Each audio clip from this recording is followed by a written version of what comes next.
வணக்கம். இது இலங்கையின் முதல் தர செய்தி வழங்குனர் நியூஸ் ஃபர்ஸ்டின் பிரதான செய்தி. சர்வதேசத்தில் எமது நேயர்களை குளோபல் டிவியூடாக சந்திப்பதில் மிக்க மகிழ்ச்சி. வணக்கம் ரஞ்சனி. வணக்கம் வியாஸ். வணக்கம் நேயர்களே. இன்றும் கூட நியூஸ் ஃபர்ஸ்டின் இரவு 8 மணி பிரதான செய்திகளூடாக பல தகவல்களை வழங்க தயாராக காத்திருக்கின்றோம். நமது விரிவான செய்திகளுக்கு செல்லும் முன்னர் முதலில் இன்றைய தலைப்புச் செய்திகள். பழைய முறையிலேயே மாகாண சபைகளுக்கு நிதி ஒதுக்கீடு, ஜனாதிபதி தெரிவிப்பு. தமிழர்களின் சுய நிர்ணய உரிமையை மதித்து நிரந்தர தீர்வினை பெற்றுத் தருமாறு வடமாகாண முதலமைச்சர் வலியுறுத்தல். பயங்கரவாத தடை சட்டத்தை நீக்குமாறு யாழில் கையெழுத்து வேட்டை. கொழும்பு மெகசின் சிறைச்சாலைக்கு மாற்றப்பட்ட யாழ் கைதி தொடர்ந்தும் உண்ணாவிரதம். வாகன விபத்தினால் தாஜுதீன் மரணிக்கவில்லை, கொழும்பு மேலதிக நீதிவான் தெரிவிப்பு.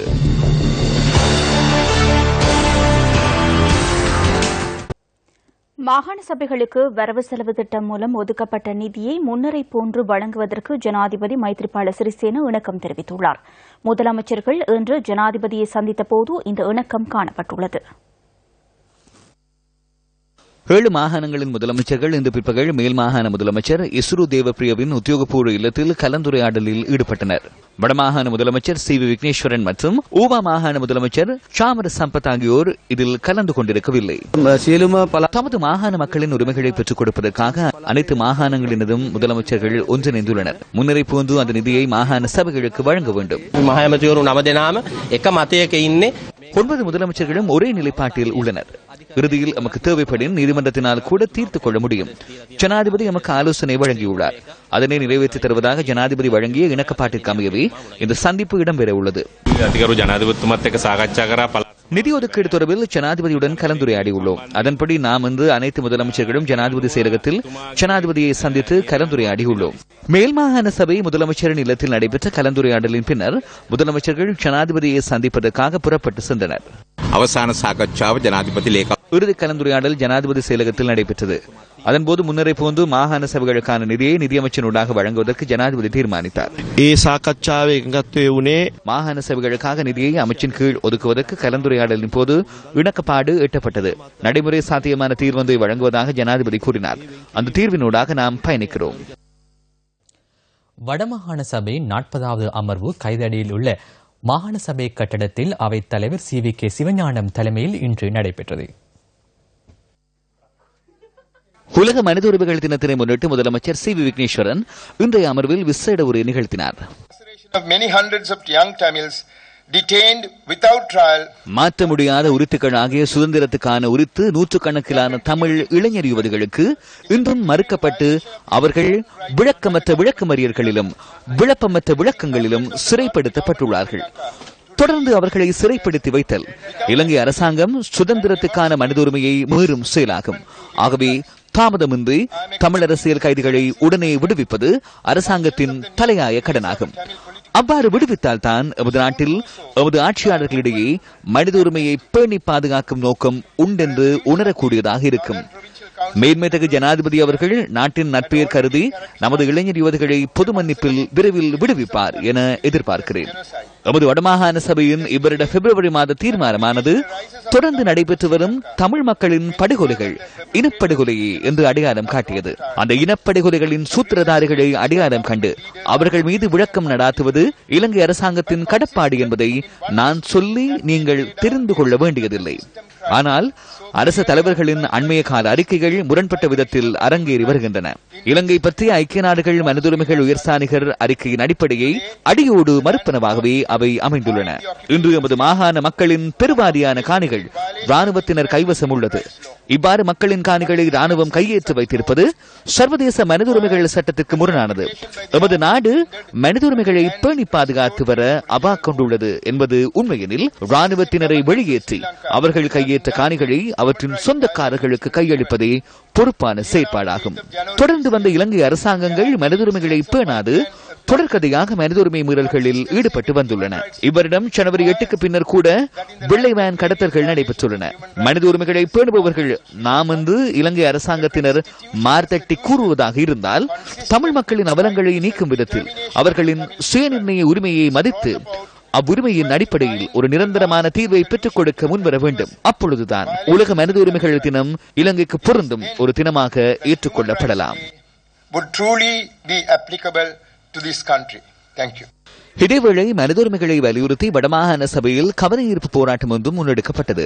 அரசியல் கைதிகளை விடுதலை செய், காணாமல் போன 20,000 பேரின் நிலைமைக்கு அரசே பதில் கூறு, சரணடைந்த 8,000 போராளிகள் மனைவிமார் பிள்ளைகள் குழந்தைகள் எங்கே, அரசே பதில் கூறு, தமிழின படுகொலைக்கு ஐநாவே சர்வதேச விசாரணை பொறிமுறை ஊடாகவே எமக்கு நீதி கிடைக்கும், அரசே எமது தாயகத்தில் சுவீகரித்த பல்லாயிரம் ஏக்கர் காணிகளை மீண்டும் திருப்பிக் கொடு, இடம்பெயர்ந்த மக்களை மீள குடியேற்று, போரில் பாதிக்கப்பட்ட மக்களின் மறுவாழ்வுக்கு சர்வதேசமே பொறுப்பு எடு, எமது தாயகத்தில் இயல்பு நிலை உருவாக அரசே படைகளை திரும்ப பெறு, அரசியல் தீர்வில் சர்வதேச மத்தியஸ்தத்துடன் ஐநாவின் பங்களிப்புடனும் தமிழ் பேசும் மக்களின் சுயநிர்ணய உரிமையுடன் கூடிய ஒரு தீர்வை எங்களுக்கு பெற்றுத் தாருங்கள். வடமாகாண சபையின் இன்றைய அமர்வில் கொண்டுவரப்பட்ட 6 பிரேரணைகளும் நிறைவேற்றப்பட்டன. வடமாகாண அவைத்தலைவர் CVK சிவஞானம் மற்றும் உறுப்பினர்களான MK சிவாஜிலிங்கம், MP நடராஜ், ப அரியரத்னம் ஆகியோரால் பிரேரணைகள் கொண்டுவரப்பட்டன. வவுனியா மாவட்டத்தின் பல இடங்களில் இருந்து போர் மற்றும் அச்சம் காரணமாக இந்தியா மற்றும் ஏனைய வெளிநாடுகளுக்கு புலம்பெயர்ந்த மக்களின் காணிகளையும் வேறு பல பொது தேவைகளுக்காக ஒதுக்கப்பட்ட பொது காணிகளையும் அண்மை காலமாக வனபரிபாலன திணைக்களம் தனது எல்லைக்கு உட்படுத்தி வருகிறது. இதனால் தனக்கு சொந்தமான காணிகளை இழக்கும் நிலை இப்புலம்பெயர்ந்த மக்களுக்கு ஏற்பட்டிருக்கின்றது. இச்செயற்பாட்டினை உடனிறுத்த நடவடிக்கை எடுக்க வேண்டுமென காணி அமைச்சர் என்ற வகையில் கௌரவ முதலமைச்சர் அவர்களை இச்சபை கோருகிறது. வடபகுதிக்கான புகையிரத சேவை தற்பொழுது முழு அளவில் நடைபெற்று வருகின்றது. இதனால் அதிகளவான மக்கள் நன்மை அடைகின்ற போது புகையிரத கடவுகளில் பாரிய உயிர் சேதங்களும் அண்மை காலமாக அதிகரித்து வருவதை யாவரும் அறிவர். சில சந்தர்ப்பங்களில் சமிக்கை ஒலிகள் ஒலிப்பதில்லை எனவும் சிவப்பு விளக்கு எரிவதில்லை என்றும் கூறப்படுகின்றது. சகல புகையிரத கடவுகளிலும் குறுக்காக கம்பங்களை அமைக்க புகையிரத திணைக்களம் நடவடிக்கை எடுக்க வேண்டும் என புகையிரத திணைக்களத்தை இச்சபை கோருகிறது. ஐக்கிய நாடுகள் சபையும் சர்வதேச சமூகம் இலங்கையில் உள்ள தமிழ் சிங்கள இனப்பிரச்சினைக்கு பேச்சுவார்த்தை மூலம் நிரந்தர அரசியல் தீர்வு ஒன்றை காண்பதை நோக்கி தமது தொழில்நுட்ப உதவிகளை வழங்க முன்வர வேண்டும் என இச்சபை அழைப்பு விடுக்கின்றது. இலங்கையில் உள்ள தமிழ் சிங்கள இனப்பிரச்சினைக்கு நிரந்தர அரசியல் தீர்வு ஒன்றை காண்பதை நோக்கியதாக இலங்கை அரசுக்கும் தமிழ் தலைவர்களுக்கும் இடையில் மத்தியஸ்தம் வைக்க முன்வருமாறு சர்வதேச சமூகத்துக்கு, குறிப்பாக இந்தியா, அமெரிக்க ஐக்கிய ராஜ்யம், ஐரோப்பிய யூனியன், கனடா ஆகியவற்றுக்கு இச்சபை அழைப்பு விடுக்கின்றது. வெளிவேன் தொடர்பில் கொழும்பில் இன்று இடம்பெற்ற ஊடக சந்திப்பில் எழுப்பப்பட்ட கேள்விக்கு வெளிவிவகார அமைச்சர் மங்கள சமரவீர பதிலளித்தார்.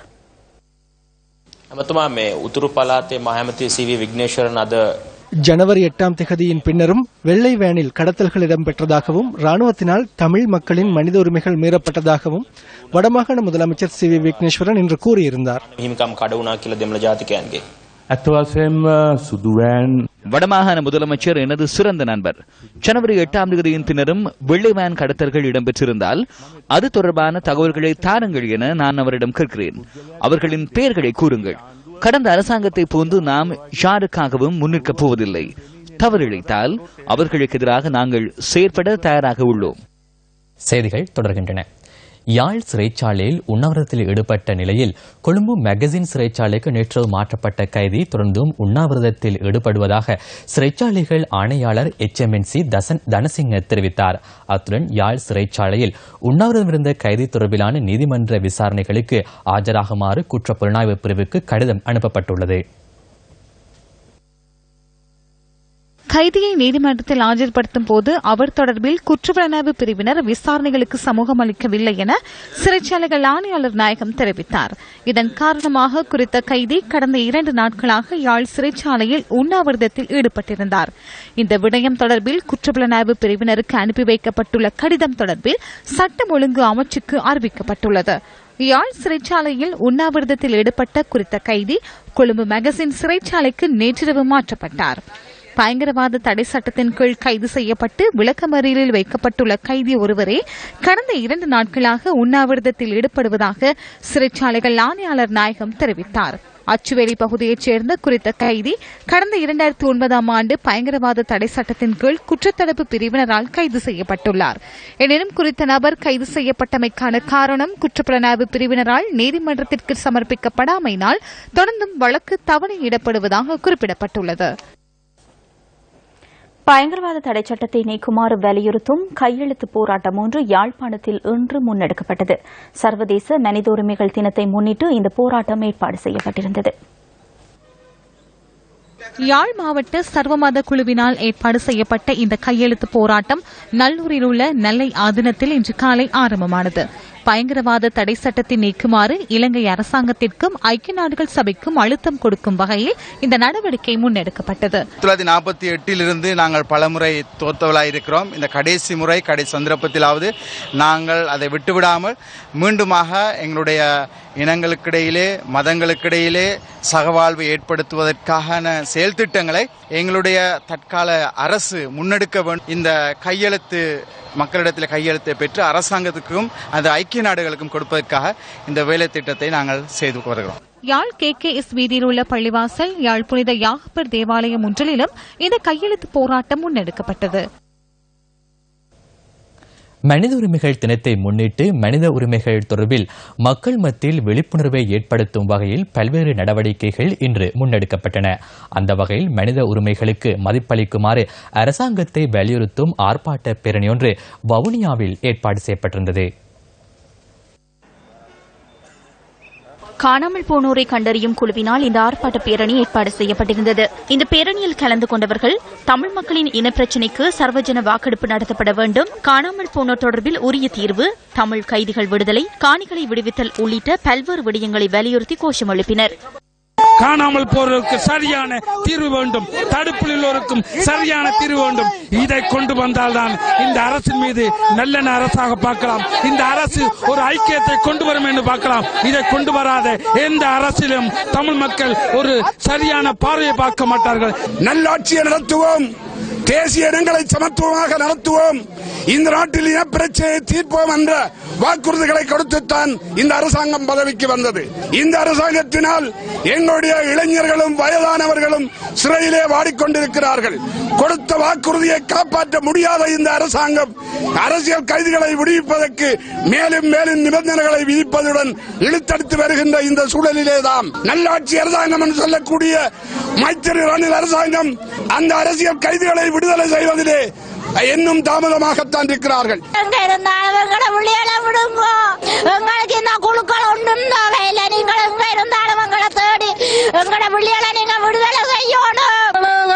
காணாமல் நாங்கள் இன்றைக்கு அவர் எங்க எங்கெல்லாம் தேடி அலைஞ்சு 10 வருஷமாகுது. இனியும் உங்களால தேடி அலையலாது.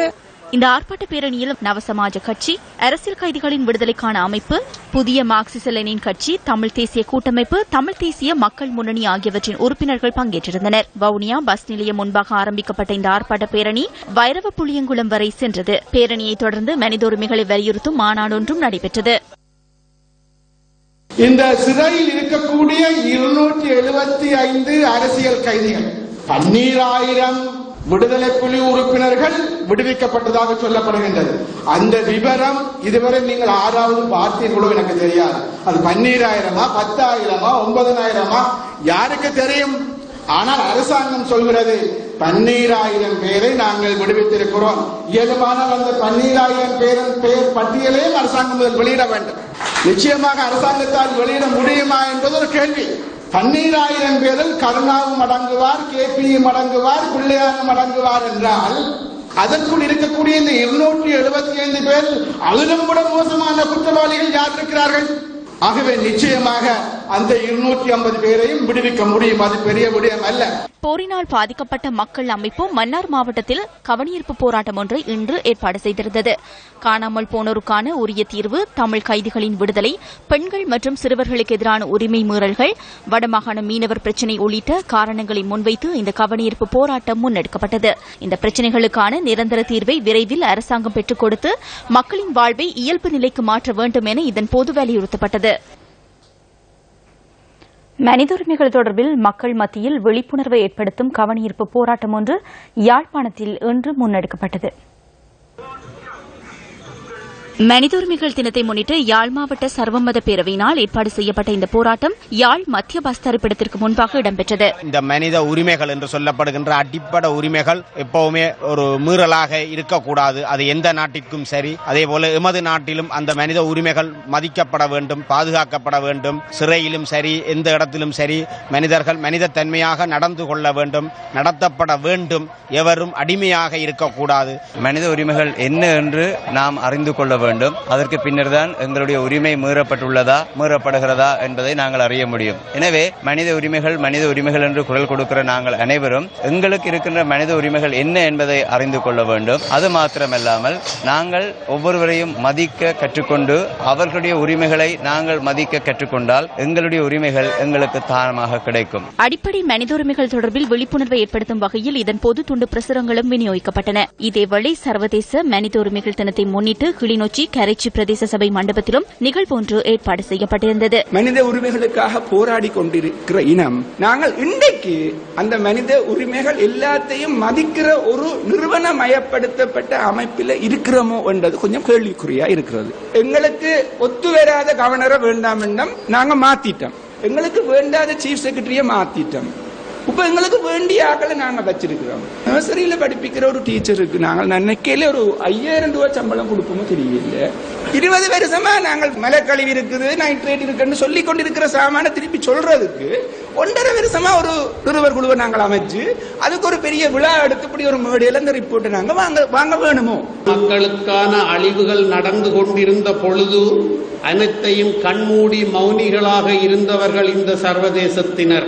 எல்லாவற்றையும் அழிப்பதற்கு சகலவிதமான ராணுவ பொருளாதார வளங்களை வழங்கியவர்கள் இந்த சர்வதேசத்தினர். எல்லாவற்றையும் இழந்து நாங்கள் வாய்க்காலிலே நின்ற பொழுது அனைத்தையும் சேட்டலைட்டினூடாக பார்த்தவர்கள் இந்த சர்வதேசத்தினர். இவர்களுக்கு ஏன் இந்த மனித உரிமையில் இவ்வளவு கரிசனை? இன்றைக்கு முன்பள்ளியிலே கற்பிக்கும் ஆசிரியர்கள் ராணுவமயமாக்கலுக்கு உட்பட்டவர்களாகத்தான் இருக்கிறார்கள்.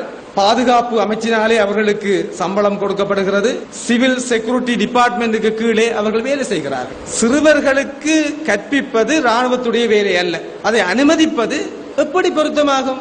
ஏன் அந்த சம்பளத்தை பாதுகாப்பு அமைச்சு கொடுக்காமல் கல்வி அமைச்சு கொடுக்க கூடாது? தமிழ் மக்களுடைய நிலங்கள் இன்றைக்கு ராணுவத்துடைய கையிலே இருக்கு. அவையெல்லாம் அவர்களுக்கு திருப்பி கொடுக்கப்பட வேண்டும். அவை கொடுக்கப்படாத வரை அவையும் மனித உரிமை மீறலாக நாங்கள் பார்க்கப்பட வேண்டும். வடமாகாணத்தில் நிலவும் தாதியர் உள்ளிட்ட மருத்துவ வெற்றிடங்கள் தொடர்பில் தமிழ் தேசிய கூட்டமைப்பின் பாராளுமன்ற உறுப்பினர் எஸ் சிவமோகன் பாராளுமன்றத்தில் இன்று கருத்து தெரிவித்தார். அதேபோல் தாதியாளர்களின் பற்றாக்குறைகள் கூட எமது அரச மருத்துவமனைகள் மட்டுமல்ல தனியார் மருத்துவமனைகளிலும் உள்ளது. வடக்கு மாகாணத்தில் வைத்திய நிர்வாக தரத்திலுள்ளோருக்கான வெற்றிடம் வவுனியா பொது வைத்தியசாலையில் வைத்திய நிபுணர்கள் ஒவ்வொரு 3 மாதங்கள் 6 மாதங்கள் 1 வருடங்கள் என குறைந்த காலங்களுக்காக வந்து செல்கிறார்கள். அங்கு நிரந்தர வைத்திய நிபுணர்களின் தேவைகளை அடையாளம் கண்டிருக்கின்றோம். வடக்கு கிழக்கு பகுதிகள் முன்னர் கஷ்ட பிரதேசங்களாக கருதப்பட்டன. தற்போது அவை கஷ்ட பிரதேசங்கள் அல்ல. இனி அப்பகுதிகளில் நிரந்தர வைத்தியர்களே நியமிக்கப்படுவார்கள். 1 வருடத்தின் பின்னர் இடமாற்றம் வேண்டும் என அவர்கள் கூறினார்கள். எனினும் நான் முடியாது என கூறினேன். 4 வருடங்கள் அவர்கள் சேவையாற்ற வேண்டும். அதனால் நிரந்தர வைத்தியர்களே அங்கு நியமிக்கப்படுவார்கள். எங்களது வைத்தியசாலைகளில் உள்ளது குளிரூட்டல் வசதிகள் அற்ற பிணச்சாலைகள் அற்ற வைத்தியசாலைகள். அதாவது மாங்குளம் வைத்தியசாலை இயங்கி வருகிறது ஒரு பிணச்சாலை அற்ற இடத்தில். நாங்கள் தற்போது மாகாண அமைச்சருடன் நெருங்கி செயற்படுகிறோம். அனைத்து பிரச்சனைகளையும் தெரிவிக்குமாறு அவரிடம் நான் கூறினேன். அவர் அவற்றை அனுப்பியுள்ளார். அவற்றை நிவர்த்தி செய்வது எனது பொறுப்பாகும். ரக்பி வீரர் வசீம் தாஜுடீனின் மரணம் வாகன விபத்தில் ஏற்பட்டதல்ல என்பது உறுதிப்படுத்தப்பட்டுள்ளதாக கொழும்பு மேலதிக நீதிவான் நிஷாந்த் பீரிஸ் தெரிவித்துள்ளார். மரணம் தொடர்பில் நீதிமன்றில் சமர்ப்பிக்கப்பட்டுள்ள அறிக்கையை இன்று பரிசீலனைக்கு எடுத்துக் கொள்ளப்பட்ட போதே அவர் இதனை தெரிவித்தார். வசீம் தஜுடீனின் மரணம் தொடர்பில் குற்றப்புலனாய்வு திணைக்களம் இன்று மீண்டும் கொழும்பில் மேலதிக நீதவான் நீதிமன்றத்திற்கு விடயங்களை தெளிவுபடுத்தியுள்ளது. இந்த மரணம் ஏற்பட்டு 2 வருடங்கள் ஆகியுள்ள நிலையில் மரண விசாரணை அறிக்கை சமர்ப்பிக்கப்படாமையினால் சிக்கல் நிலை ஏற்பட்டுள்ளதாக நீதவான் இதன்போது தெரிவித்தார். அதிகுளிரூட்டியில் வைக்கப்பட்டிருந்த தஜுடீனின் உடல் பாகங்கள் தொடர்பிலும் சிக்கல் நிலை எழுந்துள்ளதாகவும் குற்றப்புலனாய்வு திணைக்களத்தின் அதிகாரிகளுக்கு தெளிவுபடுத்தப்பட்டது. இந்த சம்பவம் தொடர்பில் 4 இருவட்டுகளின் அறிக்கையினை 14 நாட்கள் பல்கலைக்கழகத்தில் வைத்து ஆய்வு செய்து அறிக்கை சமர்ப்பிக்குமாறும், கால அவகாசம் போதாதெனில் நீதிமன்றக்கு அறிவித்து மேலும் காலம் பெற்றுக் கொள்ளுமாறும் இதன்போது நீதவான் உத்தரவிட்டார். இந்த சம்பவத்தின் ஆரம்பகட்ட விசாரணைகளின் போது விசாரணையை ஆரம்பித்த போலீஸ் அதிகாரிகள் சம்பவத்தை மறைக்க முற்பட்டார்களா என அறிவதற்கு அவர்களிடம் வாக்குமூலம் பெற்றுக் கொள்ளுமாறும் இதன்போது நீதவான் குற்றப்புலனாய்வு திணைக்களத்தின் அதிகாரிகளுக்கு உத்தரவிட்டார். இந்த விசாரணைகளை துரிதப்படுத்தி அடுத்த மாதம் 7ஆம் தேதிக்கு முன்னர் நீதிமன்றத்திற்கு முழுமையான அறிக்கையினை சமர்ப்பிக்குமாறும் நீதவான் குறிப்பிட்டார். ஆரம்பத்தில் வாகன விபத்தாக கூறியிருந்த நிலையில் தற்போது சிக்கல் நிலை ஏற்பட்டுள்ளது. அது அவ்வாறில்லை என தற்போது தெரிய வந்துள்ளது. ஆகவே உண்மையை மறைப்பதற்காக செயற்பட்ட போலீஸ் அதிகாரிகள் மற்றும் சிரேஷ்ட அதிகாரிகளுக்கு எதிராக தண்டனை சட்டக்கோவையின் பிரகாரம் நடவடிக்கை எடுக்குமாறு பாதிக்கப்பட்ட தரப்பு கேட்டுக் கொண்டுள்ளது.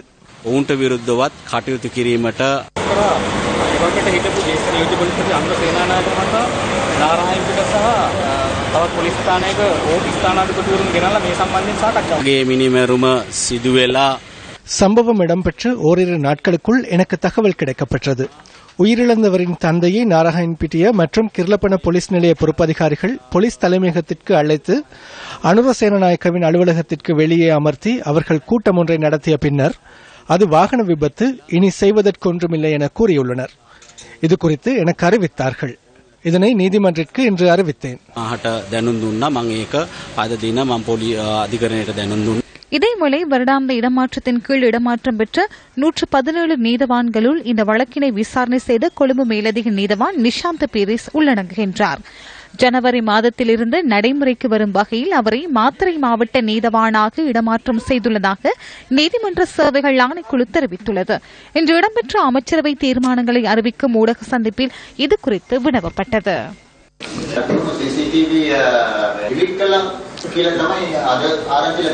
එහෙම තේපේපම් කරන්න බෑනේ. ඒ CCTV වල කොපිස් ආපහු ගත හැකියි. ඒ කියන්නේ කාටහරි මේක අත්තටම හංගන්න ඕනවා තියෙනවා. ඔව් හංගන්න ඕනනේ. පරණ කට්ටියට කොහොමත් ඕනනේ. පරණ කට්ටිය ඉන්න උතන. யாழ் கோப்பாய் கல்வியியல் கல்லூரியின் மொழிகள் கற்கை நிலையத்தை இலங்கைக்கான இந்திய உயர்ஸ்தானிகர் வைகே சிங்கா இன்று திறந்து வைத்தார். இந்திய நிதியுதவியுடன் அமைக்கப்பட்ட இந்த கற்கை நிலையத்தின் திறப்பு விழாவில் ராஜாங்க கல்வி அமைச்சர் வி ராதாகிருஷ்ணன், வடமாகாண முதலமைச்சர், இந்திய துணை தூதுவர் நடராஜா உள்ளிட்ட பலரும் கலந்து கொண்டனர்.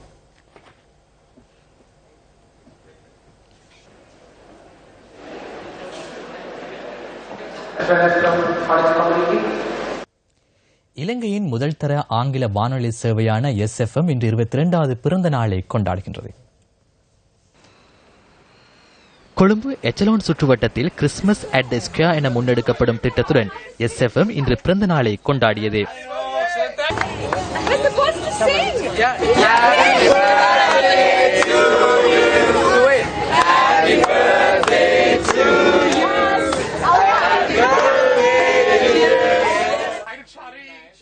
இந்த நிகழ்வில் கேபிட்டல் மகாராஜா நிறுவனத்தின் இணைய முகாமைத்துவ பணிப்பாளரும் பிரதம செயற்பாட்டு அதிகாரியுமான சசி ராஜ மகேந்திரன் மற்றும் குழும பணிப்பாளர்கள் உள்ளிட்ட பல உயர் அதிகாரிகளும் கலந்து கொண்டிருந்தனர்.